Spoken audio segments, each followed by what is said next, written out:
Você lembra quando você era criança, você jogava vareta, soltava as varetas na mesa? Qual que você pegava primeiro? A mais fácil. E depois? A mais fácil. E depois? A mais fácil. Você não ia buscando a mais fácil? Então, na prova é a mesma coisa. Você tem que pegar a prova e dividir ela em questões A, B e C. A são aquelas perguntas que você sabe responder. B são aquelas que você sabe responder, mas que vai dar um pouco de trabalho. E C são aquelas que você não sabe se vai responder. Você responde às A's, marca as B's e pula as C's. Se você, aí quando você terminar as A's, você já fez bastante ponto, a sua autoestima já está elevada, você vai e resolve as B's. Se sobrar tempo, você vai encarar as C's. E se não der, você então entra com a estratégia de chutar. Você entendeu? Mas quando é uma estratégia simples, é a estratégia de jogar vareta. Mas uma pessoa que não tem essa estratégia simples na cabeça, ela encara uma prova, um concurso, ela pensa que tem que responder na ordem 1, 2, 3, 4, 5, 6. Por azar, ela pega uma pergunta que é difícil para ela, que ela não sabe a resposta, e ela perde ali 6, 7, 8 minutos e sai dali desanimada, já a autoestima já lá embaixo. Olha o impacto que tem. Uma explicação simples dessa, olha a contribuição que faz para você, olha a diferença que isso faz.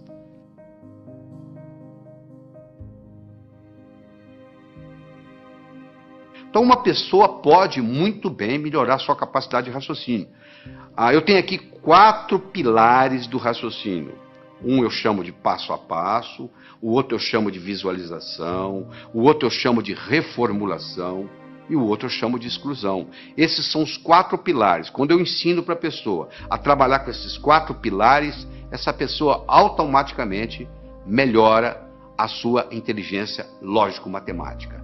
Então vamos fazer o seguinte, vamos começar com passo a passo. Eu tenho as seguintes cores. Eu gosto do laranja mais do que eu gosto do vermelho. Eu gosto do verde menos do que eu gosto do azul. Eu gosto do azul menos do que eu gosto do anil. Eu gosto do vermelho menos do que eu gosto do violeta. Eu gosto do verde mais do que eu gosto do amarelo. Eu gosto do violeta mais do que eu gosto do anil.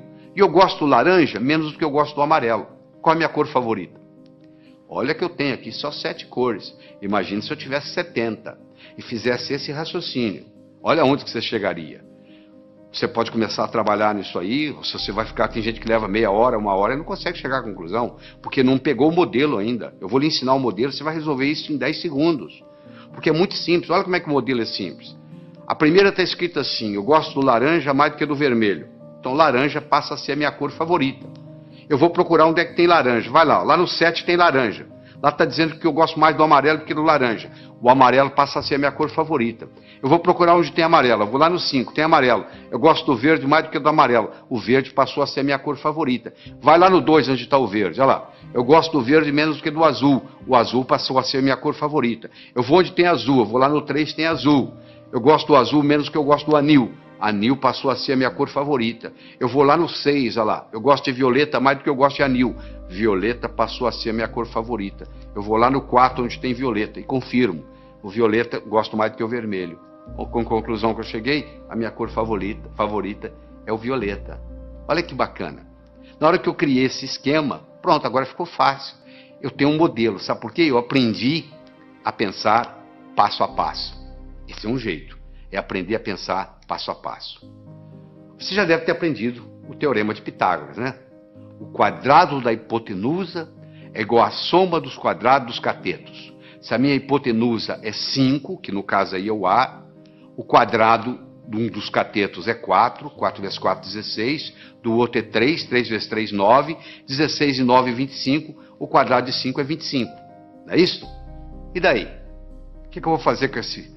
O quadrado da hipotenusa é igual à soma dos quadrados dos catetos. O que isso vai ter? A aplicabilidade que isso vai ter na minha vida? Olha aí na figura.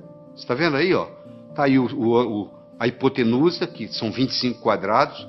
Um cateto, que é o B, é 4, dá 16 quadrados. O outro é 3, dá 9. 16 e 9, 25. Se eu estou numa arquitetura, numa construção, eu quero construir 2 salões que correspondem a um terceiro. Olha aí, se eu uso isso aí, está resolvido o problema. Olha a aplicabilidade que isso tem.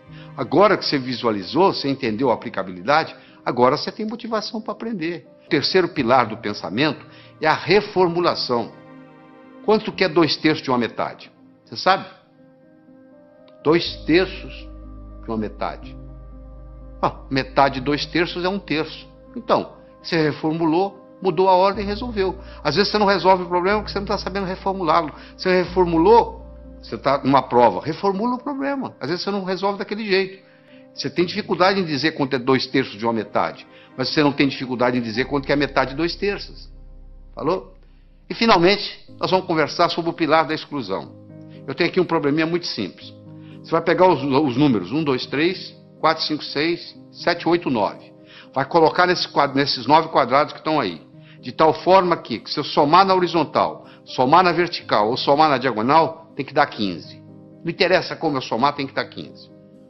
Bom, poxa, complicado? Não, não é complicado. Quer ver como é simples? Primeiro, qual que é o quadrado mais importante? O do meio. Porque ele participa da vertical, ele participa da horizontal, ele participa da diagonal. Ele é o que mais participa de tudo. Então, se eu resolver esse problema aí, eu resolvo praticamente 90% do problema. Qual o número que eu vou colocar aí? Eu não posso colocar o 1. Porque se eu colocar o 1, vai ter um lugar que vai ter 2, 1 e 2, 3, para 15, 12. Eu não tenho 12. Eu não posso colocar o 1, não posso colocar o 2, porque o 2 também vai ter um lugar que tem 1. Eu não posso colocar o 3. Por que eu não posso colocar o 3? Porque se eu colocar o 3 aí, vai ter um lugar que tem 1. 3 e 1, 4. Para 15, 11. Eu não tenho 11. Eu não posso colocar o 4, porque se eu colocar o 4 aí, vai ter um lugar que vai ter 1. São 5. Para 15, 10. Eu não tenho 10. Eu posso colocar o 9? Não. Se eu colocar o 9 aí, tem um lugar que vai ter 8. 9 e 8, 17. Já passou de 15. E se eu colocar o 7? Também não pode. 9 e 7, 16. Já passou de 15. E se eu colocar o 6? 9 e 6, 15. O que sobra para o outro? Eu não tenho 0. Então eu vou excluindo, você chega à conclusão que só tem um número para eu colocar aí, é o 5. Aí na hora que eu coloquei o 5 aí, ó, a coisa fica muito simples. Você pode fazer você mesmo aí, você vai ver aí que se você somar na horizontal, somar na vertical, somar na diagonal, o resultado dá sempre 15. Eu comecei o problema, você fala, isso eu não consigo fazer. Não consegue não. É porque você não tinha parado para pensar no processo da exclusão. Agora você tem o pilar da exclusão, da visualização, da reformulação, do passo a passo. E aí o processo vai.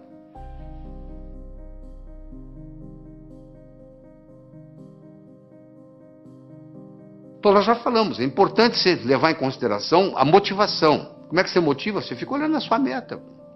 E é uma coisa, gente, preparar para vestibular, preparar para concurso, preparar para a vida, não é uma corrida de 100 metros. É uma maratona. Você conversa com um maratonista, a estratégia é bem diferente de correr 100 metros. Porque o maratonista, ele sabe que vai demorar a corrida. O corredor de 100 metros sabe que vai acabar logo. Eu acho que eu tenho que aprender para a vida. Eu tenho que manter isso na minha memória. E o que acontece com a maioria dos estudantes? Aprende, esquece, aprende, esquece, aprende, esquece. E diz assim, minha memória é ruim, a memória não serve para nada. Não é só a memória que é ruim, é porque você não sabe usar a sua memória. Deixa eu lhe ensinar 3 segredos. A memória gosta de movimento. Uma coisa é eu pensar num cachorro parado, outra coisa é pensar num cachorro correndo. É totalmente diferente. Aquelas memórias que você tem na sua mente, elas estão lá na forma de filmes e não na forma de slides. Se você memoriza coisa parada, você esquece. Se você memoriza em movimento, você vai se lembrar sempre. Segundo, existem estudos mostrando que o professor que trabalha com giz de 2 cores aumenta em 19% o desempenho da classe que ele está lecionando. Porque você usando mais de uma cor, você estimula outras áreas do cérebro. Se você trabalha só com preto e branco, você está trabalhando com a área esquerda, o seu hemisfério esquerdo do cérebro. Se você trabalha com colorido, outra cor qualquer, você está trabalhando com o lado direito. Então você procura estudar com a caneta de pelo menos 2 cores. Terceiro, você tem que exagerar. Uma coisa é você pensar num cachorro, outra coisa é você pensar num cachorro do tamanho de um elefante. Ora, se eu vou guardar uma fórmula de física, eu imagino a fórmula de física do tamanho de um prédio. Eu coloco ela na minha cor favorita e eu ponho ela piscando. Aquilo nunca mais sai da minha cabeça. Eu vou memorizar um telefone, eu imagino os números do tamanho de um prédio. Eu imagino os números coloridos, eu imagino os números piscando. Pronto, aquilo ali memoriza. Então não existe a história de memória ruim. Todos temos uma boa memória. Se você tem um carro novinho e você não sabe dirigi-lo, não vai ter nenhuma utilidade para você. Você não vai culpar o carro. É a sua habilidade de dirigir que tem que melhorar. A sua memória não tem problema nenhum. Só que você não sabe usá-la. Isso é diferente. Então ela gosta de movimento, ela gosta de cores, ela gosta de exagero, ela gosta de